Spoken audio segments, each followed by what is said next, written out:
profitez pleinement, éteignez les lumières, mettez votre casque ou vos écouteurs, fermez les yeux, relaxez-vous. Livraison de pizza au Faubourg des Murmures. Partie 14. Jacques l'Enchaîné.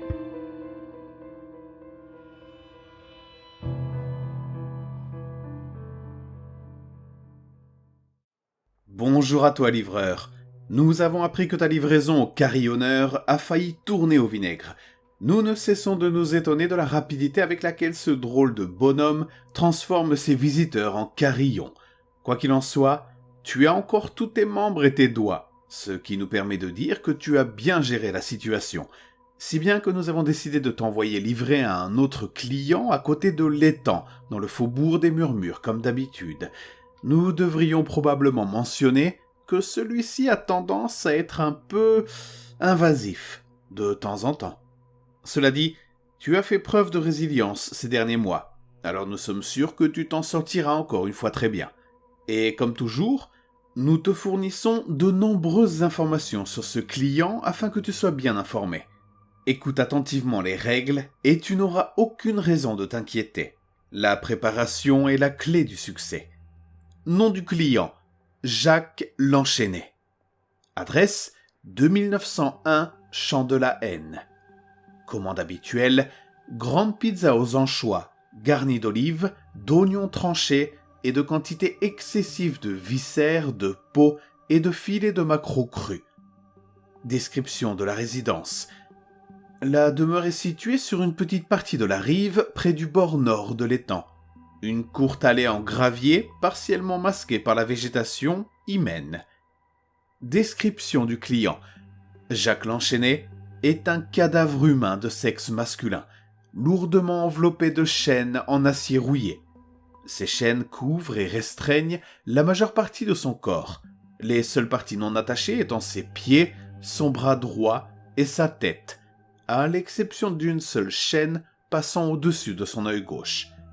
Il est intéressant de noter que le corps de Jacques ne présente que des signes minimes de décomposition, les seuls indices visibles de sa mort étant son teint pâle et ses yeux brumeux et vitreux.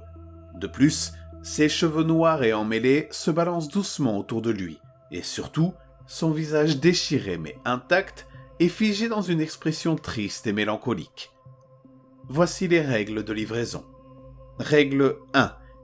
Avant de partir pour le quartier, assure-toi de prendre avec toi un bracelet magnétique et une bouteille de vinaigre blanc dans notre réserve. Crois-nous, ces objets seront très utiles lors de cette livraison. Règle 2. Assure-toi de ne pas porter d'objets voyants ou brillants lorsque tu arriveras, sinon tu risques d'attirer l'attention. Règle 3. En arrivant à la moitié de l'allée de Jacques, tu entendras une sonnerie soudaine et aiguë. Il est important de ne pas cligner des yeux jusqu'à ce que tu sois garé et prêt à livrer la pizza. Plus précisément, ne cligne pas des deux yeux simultanément. Tu risquerais sinon d'endommager le véhicule. Règle 4. Une fois arrivé au bout de l'allée, descends du véhicule, tiens fermement la pizza dans ta main gauche et cligne des yeux. Il n'y a pas d'autre moyen d'atteindre Jacques. Règle 5. Après avoir cligné des yeux, tu remarqueras un changement immédiat dans ton environnement. Le rivage sera remplacé par une vaste étendue d'eau sombre, éclairée uniquement par la lumière du soleil qui coule faiblement d'en haut, ainsi que par une paire de phares qui se profilent sur le côté. Tu auras l'impression d'être suspendu dans les profondeurs par une force invisible. Ne panique pas. Pour regagner le rivage, il suffit de te pincer ou de te faire sursauter. Le choc te ramènera immédiatement sur le rivage, même si techniquement tu ne l'as jamais quitté. Règle 6. Il est dans ton intérêt de terminer cette livraison aussi vite que possible. En effet, il est absolument essentiel que tu ne restes pas sur le rivage de Jacques ou à proximité pendant plus de 3 minutes et 24 secondes. Le non-respect de cette règle aura de graves conséquences. Règle 7. Lorsque tu seras sous l'eau, tu remarqueras Jacques, flottant à plusieurs mètres devant toi. Il sera suspendu dans l'eau par une chaîne s'étirant vers le fond de l'étang. Plusieurs dizaines de requins gris nageront assidûment autour de lui. Cependant, ne t'inquiète pas le moins du monde, ils sont étonnamment dociles en temps normal. La seule chose dont tu dois te préoccuper à ce stade, c'est Jacques. Il te regardera avec impatience, toi et sa pizza, dès ton arrivée. Règle 8. Évite de cligner des yeux de manière excessive ici. Chaque fois que tu clignes des yeux, tu t'apercevras que tu t'es légèrement rapproché de Jacques. Si tu t'approches trop, il pourrait t'attraper avec son bras libre. Il est également préférable de ne pas cligner des yeux individuellement. Tu n'avanceras pas, mais cela irritera Jacques au plus haut point. Règle 9. Si Jacques réussit à t'attraper, tu t'en sortiras rapidement en te pinçant ou en te giflant. Sa faim est plus grande qu'une simple pizza ne peut l'assouvir. Règle 10. Si en t'attrapant, Jacques a réussi à te mordre, il est important de tremper la plaie dans le vinaigre et de mettre la bande magnétique, si tu ne la portes pas déjà, avant de retourner dans ces abysses. Bien que les requins soient généralement inoffensifs, ils deviendront un gros problème s'ils sentent l'odeur du sang. Cependant, le vinaigre combiné à la bande magnétique suffira amplement à les rendre dociles. Règle 11. Pour donner la pizza à Jacques, tiens-la devant toi et appelle-le calmement par son nom. Ses pupilles semblent s'agrandir et de nombreux requins se retournent pour te regarder. Peu après, l'un des requins s'empare de la pizza et la porte à Jacques. Règle 12. Jacques exprimera son approbation de la pizza en la mordant sauvagement. Une fois qu'il l'aura fait, sors immédiatement de là. Les requins le rejoindront dans son repas. Tu ne veux pas participer à cette frénésie alimentaire. Règle 13. Le paiement de Jacques sera un sac contenant exactement 32 $ espagnols en argent, tous datés de l'année 1779. Tu n'as pas besoin de le récupérer physiquement. Une fois que la pizza aura été prise et que tu te retrouveras sur la côte, le sac de pièces sera magiquement déposé sur le toit de ta voiture, trempé. Règle 14. Une fois que tu as reçu le paiement de Jacques et que tu es de retour dans la voiture, retourne immédiatement sur la route ferme. Ne regarde même pas ton téléphone avant. Pour reprendre une règle précédente, les choses vont très vite se gâter si tu passes ne serait-ce qu'une fraction de seconde après 3 minutes et 24 secondes sur ce rivage. Règle 15. Tant que le bourdonnement dans tes oreilles s'est estompé, au moment où tu es à mi-chemin du trajet, tu es sorti à temps, et tout va bien. Il n'y a rien d'autre à craindre. Voici maintenant les règles si tu te retrouves sous l'emprise de Jacques. Si le bourdonnement dans tes oreilles persiste, même après avoir regagné la route, c'est que la situation vient de dégénérer de façon dramatique. Tu es resté sur le rivage de Jacques pendant plus de 3 minutes et 24 secondes. Et tu te trouves maintenant dans une situation de danger exceptionnel. Son influence est désormais fortement liée à toi. Une partie de toi continuera à retourner dans son domaine à chaque fois que tu clignes des yeux, sans fin. Heureusement, il existe un moyen d'inverser cette condition gênante. Les instructions suivantes t'aideront à y parvenir. Instruction 1. Dès que tu auras quitté le faubourg des Murmures, appelle-nous pour nous mettre au courant de la situation. L'annulation des effets de Jacques nécessite des conditions très spécifiques. Nous nous assurerons donc que tout est prêt lorsque tu reviendras au restaurant. Tout ce que tu as à faire d'ici là, c'est de revenir en un seul morceau. Instruction 2. Bien que cela soit probablement évident, il est très important que tu ne clignes pas des yeux. Le comportement des requins change radicalement lorsque les gens restent connectés à leur maître pendant plus de 3 minutes et 24 secondes. Les poissons ont tendance à devenir tellement agressifs qu'ils attaquent à la seconde où tu arrives. Même la bande magnétique ne les ralentira pas. Tu n'auras peut-être pas le temps de t'extraire du gouffre de Jacques avant qu'il ne commence à te mordre. Instruction 3. Il est également important d'éviter de cligner des yeux individuellement. Bien qu'il s'agisse techniquement d'un moyen sûr de cligner des yeux, puisque tu n'iras pas dans son gouffre, Jacques sait quand tu clignes l'un ou l'autre œil. Il percevra le fait de cligner des yeux séparément comme une raillerie. Crois-nous, se moquer de Jacques est une grave erreur. Instruction 4. Après environ 15 minutes passées sous l'influence de Jacques, tu commenceras à entendre une voix basse, rauque et chuchotante qui t'appellera. Elle te demandera calmement de cligner des yeux, insistant sur le fait que c'est ta meilleure option. Ne réponds en aucune façon à cette voix lorsqu'elle apparaît. Crois-le ou non, la situation peut encore s'aggraver. Instruction 5. Lorsque la voix se rend compte qu'elle est ignorée, elle passe rapidement du calme et de la raison à la colère et à l'hostilité.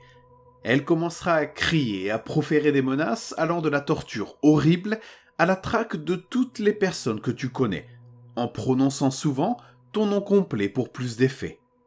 Quoi qu'il te dise, ignore-le. Tant que tu le fais, crier est la pire chose qu'il puisse faire. Instruction 6. Parfois, une ombre sombre et aqueuse apparaît à côté de la voix. Fais de ton mieux pour ne pas reconnaître cette chose si elle apparaît. Cependant, garde un œil sur ce qu'elle fait. La seule raison pour laquelle l'ombre de Jacques apparaît est de t'effrayer, de te faire cligner des yeux.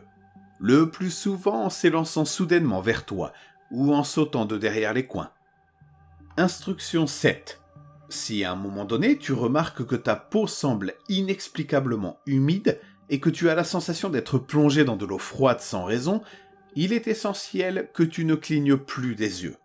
Ton lien avec Jacques est devenu très très fort. Cela peut arriver si les requins parviennent à te mordre, ou si Jacques est suffisamment agacé par ta façon de cligner des yeux.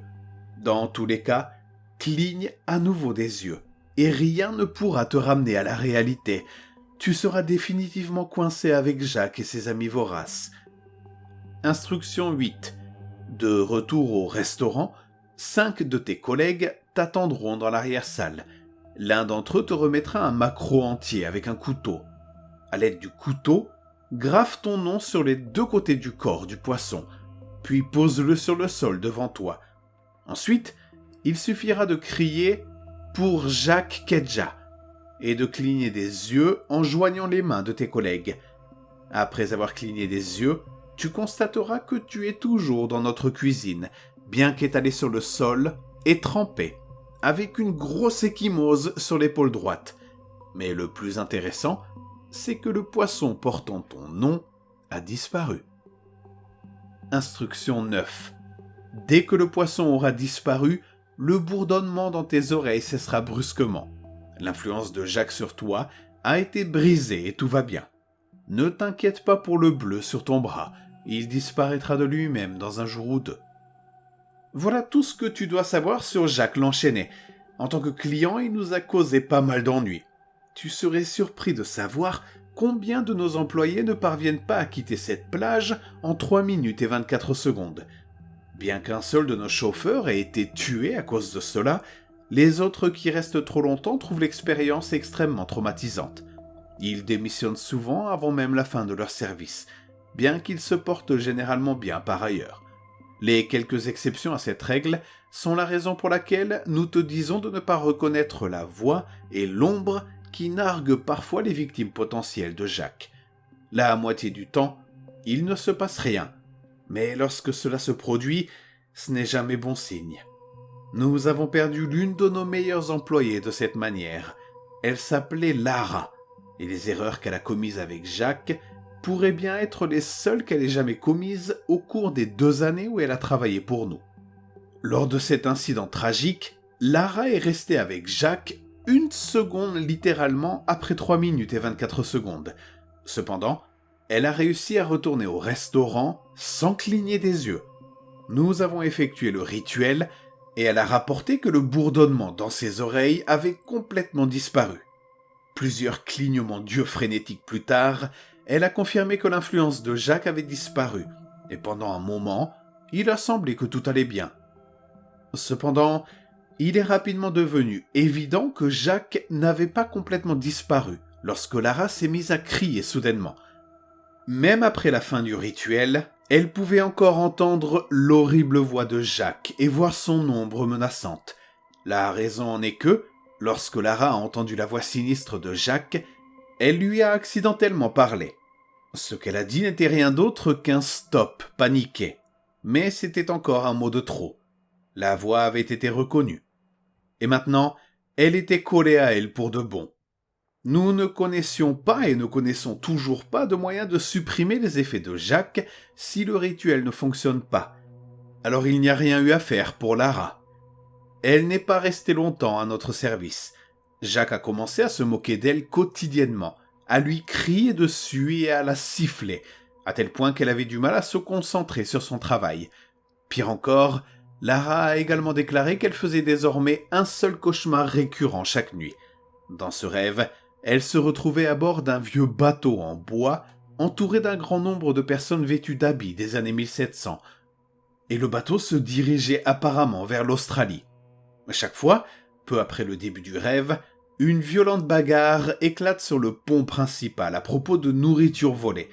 Cette dispute se terminait toujours par la mise en place d'un homme lourdement enchaîné, tandis que 4 autres hommes le traînaient en hurlant jusqu'au bord du bateau. Un 5e homme tentait toujours de les arrêter, mais un 6e le repoussait toujours d'un violent coup de poing à l'épaule droite. L'homme enchaîné est alors jeté par-dessus bord et disparaît rapidement. Mais un peu plus de 3 minutes après le naufrage, les personnes encore à bord commencent à pousser des cris hystériques, tandis que de grandes et profondes marques de morsures apparaissent sur tout leur corps. Bientôt, des morceaux entiers de leur chair commencent à disparaître, jusqu'à ce qu'il ne reste plus rien de personne. Enfin, il ne restait plus que l'homme qui avait tenté d'empêcher la cruelle noyade qui avait eu lieu plus tôt, et qui pleurait à présent de façon hystérique dans un coin. Soudain, Lara aperçoit Jacques, immergé dans un grand océan, souriant follement devant elle, les eaux environnantes remplies de sang, de tripes et de requins affamés nageant tout autour de lui. Il se mettait alors à rire aux éclats, tandis que les requins plongeaient sur Lara, et c'est toujours à ce moment-là qu'elle se réveillait. Après avoir été torturée ainsi jour et nuit pendant une semaine, la pauvre fille est devenue cliniquement folle. Nous avons finalement dû admettre Lara dans un établissement psychiatrique pour sa propre sécurité, après qu'elle ait essayé un jour de retourner en voiture à l'étang. Elle y est encore aujourd'hui, coincée avec l'ombre grimaçante de Jacques qui lui crie dessus toute la journée, et hantée par des visions de sa mort toutes les nuits. Sur ce, nous te demandons d'être très prudent lors de cette livraison. C'est une livraison relativement simple, mais la gâcher pourrait te coûter très cher. Donne simplement sa pizza à Jacques. Ne cligne pas des yeux, à moins que ce ne soit absolument nécessaire. Ne reste pas trop longtemps sur la rive, et si les choses s'aggravent, ne parle pas à cette voix lorsqu'elle apparaît dans ta tête. Être mangé vivant n'est pas la pire chose qui puisse t'arriver. Sincèrement, la ruse et Elsa.